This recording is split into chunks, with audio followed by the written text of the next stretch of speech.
Bahasan Combro kelompok 3.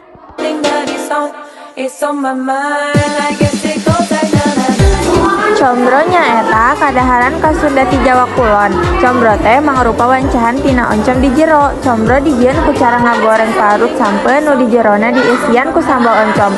Bentukna bisa bulat, bisa lonjong.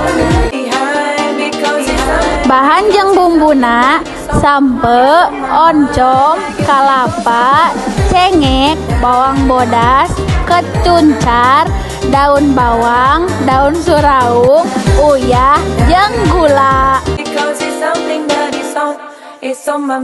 Cara nyieunna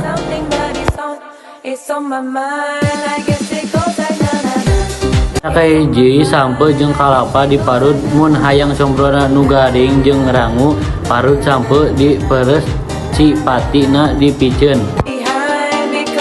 Nu kadua galokeun parutan sampe jeung kalapa. Bisa wae ditambahan ku daun bawang. Bumbuan make rendos bawang bodas, katuncar, uyah jeung gula.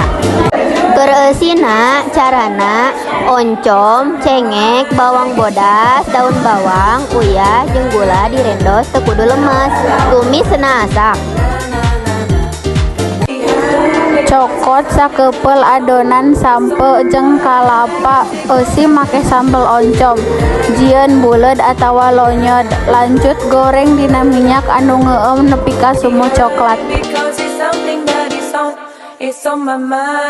Hatur nuhun. Di kelompok 3 Abi Indri Eca, Abdi Rifa Claresta, Abdi Olivia, Abdi Agil. wassalamualaikum warahmatullahi wabarakatuh.